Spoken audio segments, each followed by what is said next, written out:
Excuse me, sir. Yeah, how's it going? Good, how are you? I'm good, thank you. Do you have time to talk about your experience with American politics today? No, I'm sorry. I'm on my way to a meeting. I apologize. All right, thank you. Hi, do you have any time to talk about your experience with American politics today? No, I'm sorry. All right, thank you. Do you have any time to talk about your experience with American politics today? I'm actually already late to class. All right, Sorry. thank you very much. Good luck. Thank you. Well, but I got a test I gotta go to right now. Excuse me. Excuse me. Your name? My name is Braden Groller. Carter Wells. Preston Stremp. Esperanza Lopez. My name is Julia McLaughlin. Jackson Sapper. If you had to identify yourself with a particular political ideology, what would that be today? Republican. I say right-wing conservative. I would say I'm more in the middle. I don't really have a political affiliation. I would say I'm a conservative, Okay. just because that's what I grew up in and that's what I've had. Those mindsets and those values have been part of my life for a while. Probably more leaning towards more Democrat. Very centrist, though. Not out of like a strong belief that the center is right, mostly because I'm largely apathetic. I really just don't like do that much with politics, so. How much effort do you put into day-to-day keeping up with news in the political sphere? My stepmom and stepbrother are actually just getting their process of their visa for their green cards and everything right now. So paying attention to those legal aspects, but not necessarily like the news or anything. I hear like secondhand things a lot, and Snapchat has updates sometimes. I think social media is a good way to kind of put politics in front of this generation, just because everyone's face is in their phones at all times. I usually check the news every single day. I try to keep up with any top stories. I try to visit multiple websites just to see if I can get every single perspective. Not very much, honestly. I just mainly if it kind of pops up on Twitter feed or it's in the local news. I might see a meme about it every once in a while, but like pretty much nothing. I'm really busy with like the other aspects of my life, and politics just doesn't have a huge space. So. Usually whatever comes up, if it's like on the front page of the newspaper, I'll probably see it, maybe on the news if it's on. Do you think it's important that people vote? I absolutely do. I think it's very important that people vote. I think that it's important to be able to get everyone's perspective. People sometimes, I think, believe that it's not going to make a difference, but I think that's not true. If you do, you know, it might make an impact on what you believe in. And yourself? I haven't voted. I think it's very important. Definitely as an American, it's one of our rights. Yeah, in general, if you can vote, you should. I'm a little guilty. Granted, I haven't had a lot of opportunities to vote, but I've definitely missed one. So it's a combined not enough time in your day as well as personal disinterest. Yeah, and if I had more time, I'd do lots of boring things. Definitely not entertaining. The one vote does make a difference, because all those people that have that same mindset of my one vote doesn't make a difference are all collectively the difference that needs to be made. We're meeting later with Steve Benjamin. We want to ask you if there's anything that you'd like to ask him.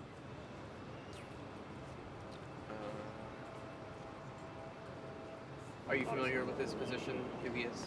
I've heard of it, not really familiar much. I'll be real, I have no idea who that is. I don't either. All right. Steve Benjamin is a local politician. Okay. He's actually the mayor of Columbia, Wow. where we are right now. Yeah, this one looks good.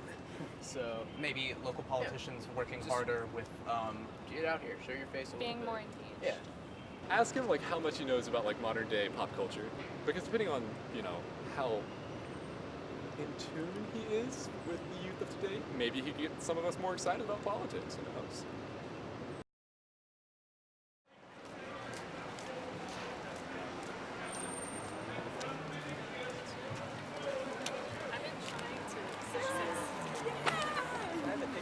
I teach, I vote. I teach, I vote. I teach, I vote. How long will it take? four questions. Sure, why not? My name is Bernadette Flavor Morgan. I am a teacher at Casey Elementary. My name is Patricio Aravena. I am a music teacher in Richmond 2. Now, my name is Luis Silva. I work for the Methodist Church on campus with the students at USC. I am here advocating better rights, better pay for teachers. This is badly called a walkout. We're not leaving our students. We didn't want to leave our students unattended. I think this system is operating under the viewfinder of the legislators who have no idea about how the educational system works. They are not listening to the teachers, to our demands, to the things that we want to make better class sizes, better funding for the programs.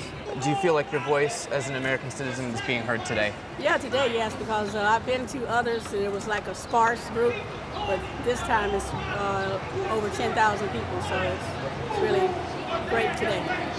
This is a strong signal that our voice counts, that we want to make change. And when we are united, we can make an impact. And as you can see right now, this is a big statement we're making. Our profession is a profession that raises and creates the citizens that we have today. And we feel like the legislators and our governor is failing. I will talk to fellow teachers, those who stayed at school and were scared to come. I think if before I wasn't involved in how the legislation was treated or handled, right now I'm going to keep a close eye and try to get more people to support this cause. We're meeting with Mayor Benjamin later today. What would you like to ask him at this moment? That he gets more involved in education and stand out more instead of just coming when we have something. As a public figure and as a leader, I'm glad that I saw him during the march, but I think he can actually do more to support us and support the cause. This is it. This is our last chance to make our voice heard. On the count of 3. 1, 2, 3.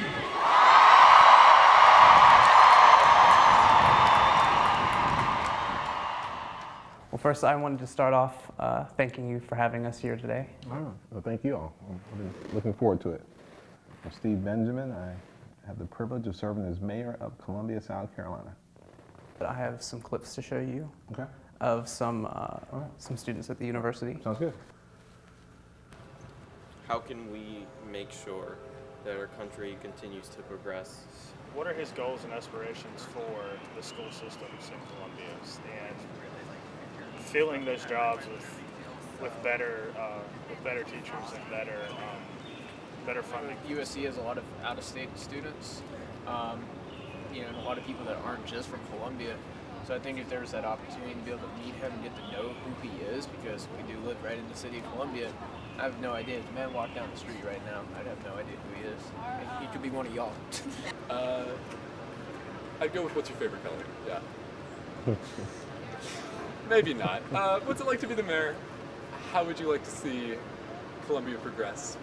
Ask him like how much he knows about like modern day pop culture and stuff like that. Because depending on how in tune he is with the youth of today, maybe he could get some of us more excited about politics. Who knows? The students that we did interview, they're from left, right, red, blue, some not so involved in searching out their own political ideas, or some with very staunch opinions, and also some who had never talked to, even though through a computer, an elected official before. Sure. So what would you say about that sort of relationship we tried to bring here to your table? Well, the challenge, I think, first of all, they can always hit me on Twitter or on Instagram if they want to get me. I'm on there every day. But I encourage them to get involved and learn more about what's happening, especially nowadays where news is so compartmentalized and segmented that it's very difficult to get what you might consider to be unbiased content in any format. And if you want to just get left news, you can get left news, or right news, you can get right news. And it's tough to kind of parse through those things, but it's important to get some news. So I would encourage them to read up on local politics, state politics, federal politics, and also what's happening in the world. And I want to know what's going on in the world, but it's important to be engaged in the world around you. Those are all quite good questions and strong observations, especially matriculating at USC as an out-of-state student. I think there's obviously some truth to the disconnection in between the city and the university, something we've endeavored over the last almost 9 years I've been mayor to work on with Dr. Pastides. As a result, I teach at the university, Columbia, South Carolina, building a great city. And it served as almost a millennial focus group for me to figure out ways in which we can make sure Columbia is more relevant. The one comment that one of the gentlemen said about the status of public education, I think goes to the core of what we've been trying to do here in Columbia. So we have quality educators. But what we have as a state is we have an incredibly high poverty level. And we have a number of young people who come to school not ready to learn.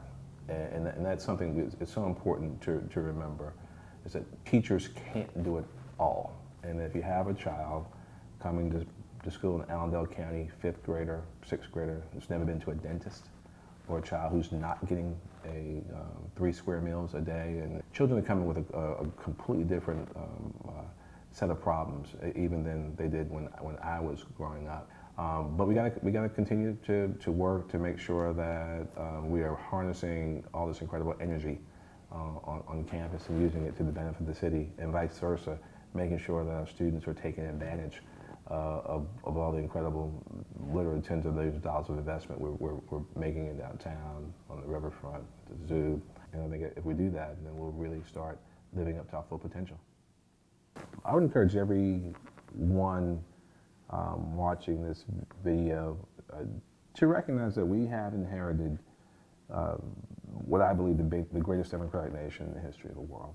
That men and women of all shapes and sizes, ages, religions, men who came here on the Mayflower, and those who came through the ports of Charleston as human chattel, enslaved Americans, and millions who came through Ellis Island, indigenous people to this country, and those who still come here to this day in search of something better, have built a great nation here. If in fact we don't choose to be involved in preserving this country and enforcing it to prosper, to serve as a beacon light of hope for people all across the world, then we are at risk of losing it. We're talking about truly existential threats to American democracy as we know it. So get involved, regardless of what your political views might be. If you're involved in helping shape policy, then you can change the arc of South Carolina history, of American history, and I believe human history as a result of that. So get involved, one way or the other. It's important, it matters. Good deal. Oh, no, thank you. Thank you all. Oh, no, it's all right.